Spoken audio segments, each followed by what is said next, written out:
ជន់ជាតិយើងនេះពេលខ្លះវាអួតខុសរឿងចេះនោះចេះយើងចឹងដែរប្រសងចឹងដែរប្រកូនណាអើយកណាមវ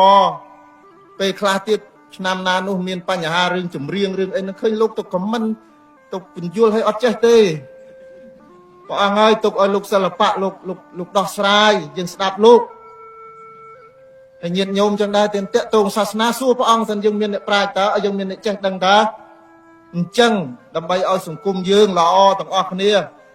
យើងពឹងគ្នាយើងជួយគ្នាព្រោះផ្ទះរបស់យើងហើយយើងអត់មានអ្នកណាចេះគ្រប់ទេបើផ្នែកសាសនាសួរអ្នកជំនាញសាសនាបើផ្នែកព្រំដែនសួរអ្នកព្រំដែនបើផ្នែកទាហានសួរគេអ្នកកាន់កំភ្លើង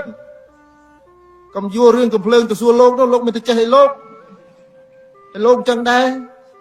ណារឿងណាដែលមិនមែនរបស់យើងរៀនពីគេនេះជាវិធីសាស្ត្រនៃការកសាងសង្គម